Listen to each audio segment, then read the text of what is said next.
Assalamualaikum warahmatullahi wabarakatuh. Pada hari ini, kumpulan 1 akan membentangkan video tugasan bertajuk Bagaimanakah falsafah merungkai persoalan realiti dengan mempelajari sejarah dan ketamadunan. Dalam video ini, kita akan mempelajari tentang pengenalan sejarah dan tamadun, perkaitan antara falsafah, sejarah dan tamadun, persoalan realiti, isu semasa berkaitan sejarah dan tamadun, serta sumbangan falsafah dalam mempelajari sejarah dan tamadun. Jadi tanpa melengahkan masa, kita pergi ke bahagian yang pertama. Baiklah, sebelum kita menjawab kepada persoalan tersebut, amat penting untuk kita tahu terlebih dahulu apakah itu sejarah dan tamadun, serta apakah perspektif falsafah berkaitan dengan sejarah dan ketamadunan. Baiklah, sejarah dan tamadun ini berkait antara satu sama lain. Jadi bila kita bercerita tentang evolusi tamadun itu sendiri, sebagai contoh tamadun Mesopotamia ke tamadun Mesir Purba dan seterusnya, kita dapati bahawa sejarah dan tamadun ini tidak dapat dipisahkan antara satu sama lain kerana ia berkait rapat antara satu dengan yang lain. Jadi menurut seorang ahli falsafah, ahli sejarah iaitu Dr. Francisca, beliau berkata bahawa sejarah adalah kajian tentang manusia, tindakan, keputusan, interaksi dan tingkah laku. Jadi ini adalah satu definisi ringkas bagi sejarah. Selain itu, sejarah juga mengajar kita tentang bagaimana untuk menyusun peristiwa-peristiwa lalu dengan betul. Jadi, apa pula tamadun? Tamadun ini merujuk kepada perkembangan kemajuan manusia dan masyarakat dalam menjalani kehidupan yang sentiasa berubah. Dalam perspektif falsafah pula, sejarah merujuk kepada mengkaji asas teori amalan, aplikasi, akibat sosial sejarah dan pensejarahan. Dalam menjawab pelbagai persoalan-persoalan falsafah berkaitan dengan peristiwa-peristiwa lalu, maka falsafah menggunakan bidang-bidang penting seperti epistemologi, etika dan metafizik. Mereka menggunakan bidang-bidang ini bagi menjawab persoalan-persoalan falsafah yang wujud berkaitan dengan peristiwa-peristiwa lalu. Selain itu, dalam bidang falsafah ini juga, mereka tidak memfokuskan apa yang berlaku, sebaliknya, bagaimana sejarah itu berlaku. Tamadun pula berkaitan dengan sebuah masyarakat yang disatukan dengan keupayaan yang sama serta di sepanjang jalan yang sama ada diri sendiri yang mengubah atau dengan dibimbing oleh masyarakat sekitarnya. Tamadun juga membentuk watak manusia untuk hidup dengan lebih baik serta selari dengan perubahan masa dan keadaan. Falsafah, sejarah dan tamadun mempunyai kaitan yang sangat rapat, malahan mempunyai intipati sesama sendiri. Tamadun merupakan salah satu daripada sejarah, dan dalam sesebuah tamadun terdapat falsafah-falsafah yang tersendiri.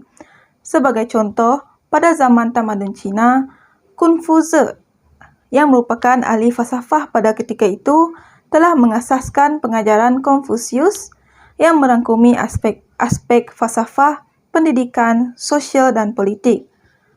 Falsafah dan sejarah adalah dua perkara yang bukan senang untuk diungkapkan dengan erti kata sebenar. Hal ini kerana falsafah dan sejarah mempunyai bidang dan perbahasan yang tersendiri dan agak rumit untuk diterangkan secara lanjut. Oleh yang demikian, untuk memahami falsafah, seseorang itu perlu memahami sejarah. Hal ini kerana dengan memahami sejarah, manusia akan mengetahui bila, siapa dan mengapa sesuatu pemikiran falsafah tersebut dicetuskan dalam peradaban manusia. Dengan sejarah, manusia dapat mengetahui asal-usul falsafah pada ketika tersebut. Assalamualaikum dan salam sejahtera. Nama saya Rafiq dan saya akan menerangkan sedikit tentang bagaimana ilmu falsafah merungkai persoalan realiti. Jadi sebagai konteks, terdapat beberapa ahli falsafah terdahulu yang mengetahui bahawa bumi tidak rata, maksudnya bumi itu bulat. Dan antara beberapa ahli falsafah yang mengetahui bahawa bumi itu bulat ialah Pythagoras dan Aristotle. Ramai yang menyangkal dan tidak mempercayai perkara tersebut dan pada akhirnya terbukti bahawa bumi itu memang bulat dan ianya merupakan realiti yang sebenar yang tidak boleh disangkal lagi. Jadi, di sini ingin saya menjelaskan bahawa ilmu falsafah penting bagi merungkai persoalan realiti. Tetapi persoalannya, apakah itu persoalan realiti? Jadi, realiti membawa maksud, kebenaran dan kewujudan sebenar sesuatu perkara. Kebiasaannya, kebenaran tersembunyi disebabkan adanya kesalahfahaman. Dan terdapat beberapa bidang falsafah yang membincangkan tentang persoalan realiti. Sebagai contoh, metafizik. Bidang falsafah ini membincangkan perihal semula jadi yang berlaku dalam dunia realiti dan mengkaji tentang kewujudan secara amnya. Metafizik mengkaji realiti dengan mempersoalkan perkara seperti apa itu kehidupan dan adakah Tuhan itu wujud. Selain itu, bidang epistemologi yang mengkaji tentang ilmu pengetahuan. Epistemologi mengkaji ilmu pengetahuan dengan mempersoalkan perkara seperti apa itu pengetahuan dan bagaimana untuk membuktikan kesahihannya. Dan seterusnya, bidang etika yang mengkaji sifat moral manusia. Etika mengkaji sifat moral dengan mempersoalkan perkara seperti tindakan mana yang betul dan tindakan mana yang salah. Dengan erti kata lain, bidang-bidang ini membincangkan tentang persoalan-persoalan yang muncul pada zamannya dan mengemukakan jawapan terhadap persoalan tersebut. Dalam perkembangan falsafah, konsep falsafah wujud sebagai satu aktiviti intelektual yang bertujuan untuk merungkai segala pertanyaan dan permasalahan. Penekanan diberikan kepada masalah yang timbul dan apakah bentuk-bentuk penyelesaiannya. Falsafah wujud kerana adanya persoalan dan manusia mempunyai banyak persoalan tanpa mengira usia. Anak-anak kecil mungkin menanyakan bagaimana untuk menulis. Remaja pula akan bertanya bagaimana rasanya menjadi dewasa. Dan begitu juga dengan orang dewasa sendiri bertanyakan bagaimana untuk menjadi seorang yang berjaya. Kerana timbulnya persoalan, maka wujudnya pemikiran untuk jawapan dan kemudian dipraktikkan dalam kehidupan.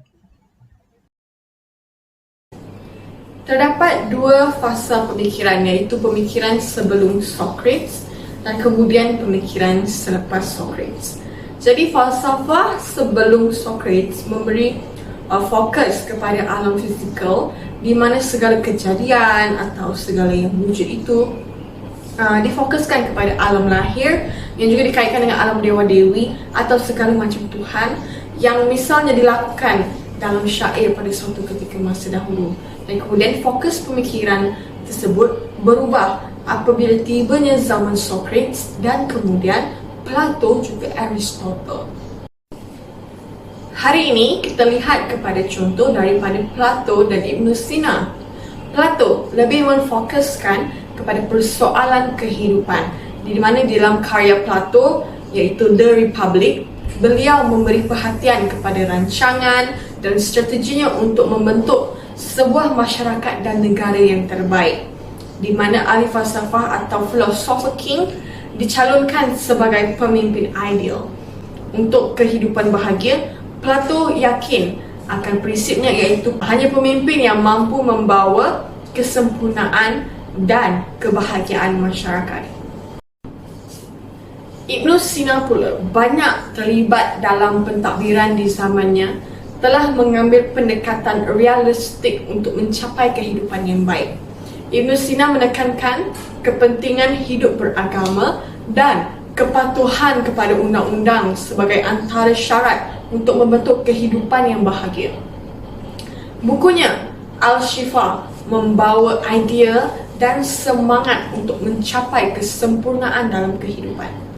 Oleh itu, boleh saya katakan di sini, ketamadunan berlaku adalah kerana perubahan fikiran serta falsafah yang dipraktiskan melalui persoalan-persoalan pemimpin-pemimpin negara dan juga ahli-ahli falsafah. Dalam konteks falsafah dan isu semasa ini, kita mengupas tentang perkara ataupun persoalan yang menjadi perbincangan ahli-ahli falsafah, iaitu tentang mengapa sesebuah persoalan masyarakat itu menjadi perdebatan dalam kalangan mereka ataupun apakah maksud tersirat soalan masyarakat itu.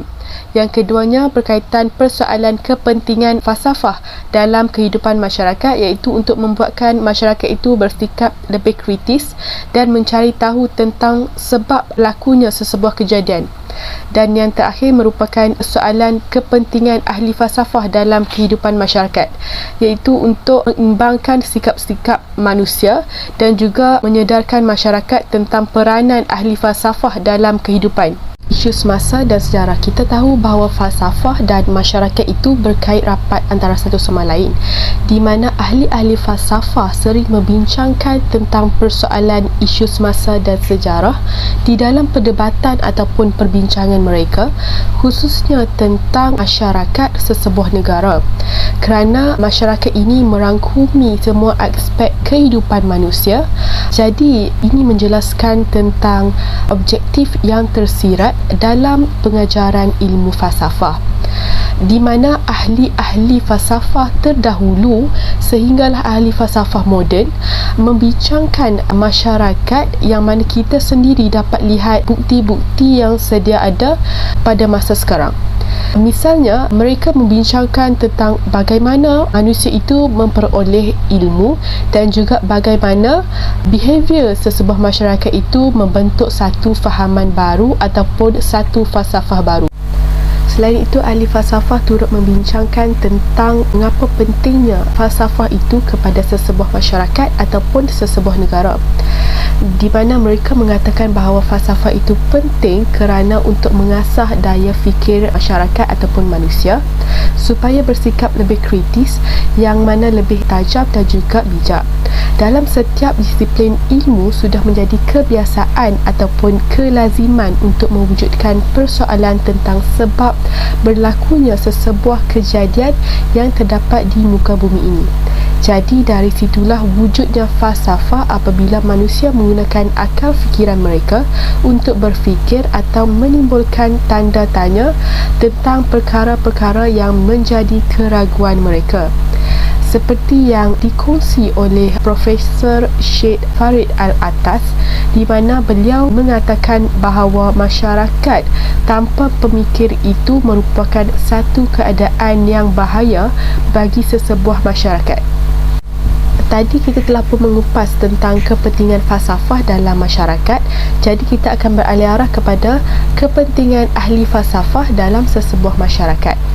Jadi terdapat banyak persoalan tentang perkara ini, misalnya bagaimana kewujudan ahli falsafah ataupun ahli pemikir ini menyeimbangkan sikap-sikap manusia dalam memastikan keteraturan sosial itu terus berlaku, dan kewujudan mereka mengasaskan logik dan fikiran kritikal yang menjadi benteng untuk menentang anasir-anasir luar. Dan ini menjelaskan peranan ataupun tanggungjawab ahli falsafah bagi membentuk kesedaran dalam kalangan masyarakat dan mencipta ataupun membentuk satu solusi bagi permasalahan tersebut. Terdapat beberapa isu semasa yang berkait dengan ketamadunan. Pertama ialah ancaman kepada alam sekitar dan perubahan iklim. Perubahan iklim merupakan ancaman yang kurang diberi perhatian oleh masyarakat kini, walaupun sudah ramai saintis yang menjelaskan tentang isu ini. Laporan juga ada menyatakan bahawa masa depan generasi akan datang akan semakin terancam kerana kerakusan dan sikap tidak acuh masyarakat pada hari ini. Peningkatan suhu dunia juga merupakan ancaman kepada kita. Kedua ialah isu pertambahan populasi manusia yang semakin hari bertambah pesat bagai cendawan tumbuh selepas hujan. Dilaporkan bahawa setiap tahun jumlah penduduk dunia bertambah dengan tinggi. Kepadatan penduduk inilah yang menyebabkan kualiti hidup manusia semakin merosot. Pada pertengahan tahun 2020, populasi dunia menghampiri angka 8 bilion. Pertambahan manusia mempengaruhi kitaran semula jadi terhadap alam sekitar yang membawa kepada banyak bencana alam yang berlaku pada hari ini. Sekiranya masalah ini tidak dikawal, kesan negatifnya akan memusnahkan ketamadunan manusia di planet ini. Kita teruskan dengan isu ketiga, iaitu permasalahan krisis makanan dan pelarian global. Dalam tahun-tahun kebelakangan ini, bilangan penduduk yang dipaksa keluar dari rumah mereka meningkat pada kadar yang sangat tinggi. Bilangan pelarian telah meningkat 2 kali ganda sejak tahun 2000. Mereka ini terpaksa bergantung kepada bantuan kemanusiaan dan sering ditemui tinggal di tempat perlindungan sementara. Sebab kenapa mereka ini terpaksa keluar dari rumah dan negara mereka adalah kerana isu peperangan dan juga masalah ekonomi. Ketidaksamaan ekonomi atau sosial juga antara isu semasa yang terkait dengan ketamadunan manusia. Semenjak terbentuknya tamadun awal manusia, ketidaksamaan sosial ini telah mempengaruhi urusan-urusan kehidupan manusia, sama ada dalam organisasi kecil seperti keluarga dan komuniti maupun di peringkat yang lebih besar seperti dalam urusan politik, pentadbiran, ekonomi dan perundangan masyarakat moden. Pertama sekali, kita lihat konsep ketidaksamaan sosial itu sendiri. Konsep ini merujuk kepada kewujudan peluang tidak sama rata dan ganjaran yang berbeza untuk kedudukan sosial atau status berlainan dalam kumpulan atau masyarakat. Konsep ini juga berteraskan satu sistem stratifikasi yang berasaskan hierarki kuasa, keistimewaan dan prestij. Isu ketidaksamaan sosial ini juga telah dibahaskan oleh tokoh falsafah antaranya Karl Marx. Hal ini kerana Karl Marx tidak melihat fenomena ketidaksamaan sosial ini sebagai satu yang baik atau diingini oleh kehidupan manusia. Karl Marx juga berpendapat ketidaksamaan sosial ini merupakan sesuatu yang menindas terutamanya golongan buruh dan perlu dihapuskan. Kita beralih kepada sumbangan falsafah yang pertama, iaitu kepada peradaban manusia dengan membina satu tradisi sains dan teknologi yang telah mendorong kelahiran dan pertumbuhan sains serta teknologi sains di Eropah. Kedua adalah kepada sains dan teknologi di mana Andalusia telah melahirkan ramai ahli astronomi yang terkenal. Masjid juga telah digunakan sebagai tempat pencerapan astronomi. Ketiga kepada politik, iaitu dengan mewujudkan sistem demokrasi, berparlimen, komunis, monarki dan banyak lagi. Melalui politik juga, kita dapat belajar mempunyai cara menjadi pemimpin yang baik, cara mewujudkan negara yang stabil dengan politik. Yang keempat ialah sumbangan melalui kimia, iaitu Abbas bin Firnas telah berjaya menghasilkan kaca dan kristal, manakala Jabir pula berjaya menemui asid sulfurik, asid nitrik dan asid nitromuriatik. Dalam bidang matematik pula, sumbangannya ialah memperkenalkan matematik Ikhwan Al-Safa dan terwujudnya algebra, trigonometri, logaritma dan banyak lagi yang digunakan sehingga hari ini. Manakala dalam bidang perubatan pula berjaya mencapai kemajuan dengan melakukan uji kaji terhadap rangka monyet dan melahirkan banyak sarjana yang mempunyai kepakaran dalam bidang kedoktoran. Dan terakhir ialah dalam bidang zoologi dan botani. E.B. Boiter membincangkan dadah di dalam makanan dan cara ianya dibuat daripada bahan-bahan binatang, tumbuh-tumbuhan dan mineral. Hari ini saya akan bercakap tentang kesimpulan daripada hasil kajian kami. Baiklah, sejarah dapat membentuk dunia kita pada hari ini kerana falsafah lahir daripada kecenderungan manusia yang sangat asas untuk bertanya. Kebanyakan soalan yang sering ditanya oleh manusia boleh dibahagikan kepada dua kategori, iaitu formal dan empirical. Soalan formal adalah soalan yang boleh dijawab dengan deduksi daripada pengetahuan kita. Soalan empirical pula sebaliknya tidak boleh dijawab tanpa pemerhatian terhadap dunia material. Walau bagaimanapun, tak dapat satu lagi bentuk soalan yang jawapannya tidak dapat ditemui sama ada melalui soalan formal ataupun empirical. Sebagai contoh, soalan mengapa saya harus sihat tidak boleh disimpulkan daripada konsep kehidupan dan kesihatan atau ditemui melalui pemerhatian gaya hidup yang sihat. Soalan-soalan ini memerlukan kaedah analisis yang berbeza. Ini adalah apa yang ditaktifkan sebagai soalan falsafah, iaitu soalan yang tidak dapat dijawab sama ada melalui pemerhatian atau pengiraan. Untuk menjawab soalan-soalan ini, kita memerlukan pemahaman tentang nilai kehidupan manusia. Oleh itu, falsafah penting kerana jawapan kepada soalan falsafah ini adalah penting. Bukan sahaja soalan tentang hidup dan mati, tetapi perkara seperti sifat undang-undang, peranan bahasa, dari mana datangnya akhlak, kewujudan Tuhan dan apa itu kecantikan. Soalan-soalan ini penting bukan sahaja kerana dapat membantu masyarakat fungsi, tapi ia juga mencerminkan sesuatu yang sangat asas tentang manusia, iaitu bahawa kita adalah makhluk fizikal, tetapi kesedaran kita tidak terhad kepada perkara fizikal sahaja. Oleh itu, secara tuntas, saya dapat katakan falsafah ini dapat merungkai persoalan realiti dengan mempelajari sejarah dan ketamadunan.